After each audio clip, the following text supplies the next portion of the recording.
Those who are fans of the Conjuring movies will know that they follow the real-life story of Ed and Lorraine Warren, who were paranormal investigators and self-proclaimed demonologists.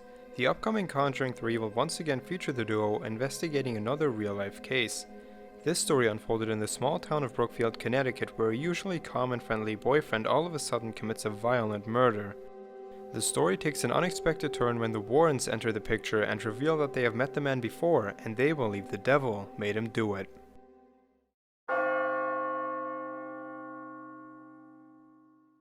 On February 16, 1981, Arnie Johnson called in sick at his job so he could join his girlfriend Debbie Glatzel at the kennels where she worked. His 13-year-old sister Wanda and Debbie's 9-year-old cousin Mary were already there to watch the grooming of a black French poodle. Alan Bono, who was the manager of the kennels, decided he would treat the party to lunch and drinks at a local bar called the Mug and Munch. This seemingly generous act was the beginning of a disaster and the end of a life. What was meant to be a short lunch and one drink quickly turned into a spontaneous drunken gathering. After their lunch, the group returned to the kennels where Alan continuously turned up the TV volume to unbearable levels. In order to avoid the noise, Debbie offered to take the girls out for pizza. However, while they were out, Debbie began to get a foreboding feeling that trouble was on the horizon. They hurried back to discover that Alan had definitely drunk one too many glasses of wine and had become very agitated and aggressive. He then ordered the group to his apartment upstairs, which they agreed to. And it was here in Alan's apartment where things turned sour. The drunken boss began threateningly punching his fist into his palms. As his anger grew, Debbie became concerned for the kids of the group and wanted to avoid an altercation, so she told everyone to leave the building. On their way out, as Mary passed Alan, he latched onto her wrist and yanked her towards him. Hearing the frightened voices of his girlfriend and her young cousin, Arnie commanded Alan to let them go. By the time Debbie had prized the girl away from Alan, it was already too late.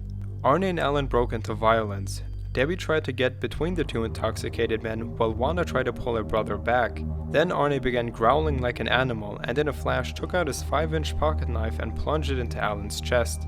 He pulled the blade out and struck again, and again, and again. That day, the small town of Brookfield, Connecticut had its very first reported homicide. People couldn't believe that Arnie Johnson could do such a horrific thing. But could it be that he was actually innocent?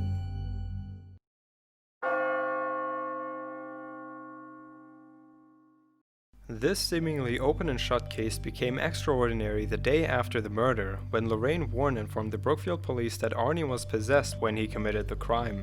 Soon after, a media storm broke out with the Warrens defending Arnie. Where this story becomes even more incredible is that this was not the first time the Warrens had been involved with Arnie and Debbie's family. Several months before the killing, Debbie's family, the Glatzels, had noticed severe problems with their kid David, Debbie's 11-year-old brother. He had begun seeing a creepy old man that nobody else could.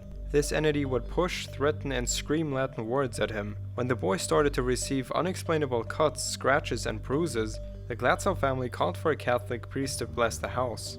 But the strange occurrences only worsened as David would start speaking in voices he hadn't before. With no other way to turn, they enlisted the help of the Warrens, who witnessed firsthand the malevolent presence.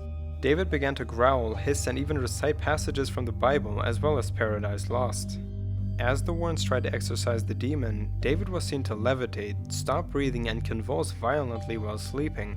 The Warrens became concerned that the demon was winning control over its vessel, so in October 1980, they called the Brookfield police to warn them that the situation was getting dangerous. Selflessly, Arnie Johnson came face to face with David and screamed to the source of the evil inside of him, "Take me instead of him."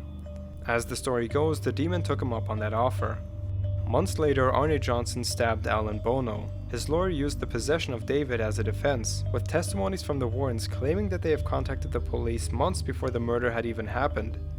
Though Arnie's lawyer argued in court that it was undoubtedly a possession that caused his defendant to strike out at Alan, the judge ruled that an unproven and unscientific reason cannot hold up in a court of law. After 15 hours of deliberation by the jury, he was found guilty and given 10 to 20 years in prison, of which he surprisingly only served 5. In 1983, Gerald Brittle and Lorraine Warren published a book about the events called The Devil in Connecticut. Before release, the author got the book signed off by the family as being factually accurate to the real events that supposedly unfolded. Some believe that the Warrens' involvement, especially with David, was fabricated after Alan Bono's murder to take advantage of a money-making opportunity with the Glatzel family going along with it to make a profit and save Arnie from going to jail. So what do you think? Were the Warrens trying to profit from murder, or were they merely trying to tell the story that they were involved in? Whatever the answer when watching The Conjuring 3, maybe skip the drinks after, as you don't know who or what might want to tag along. So I hope you guys really enjoyed this. Let me know if you liked it, and I hope that I get to see you guys in the next video. Thanks for watching.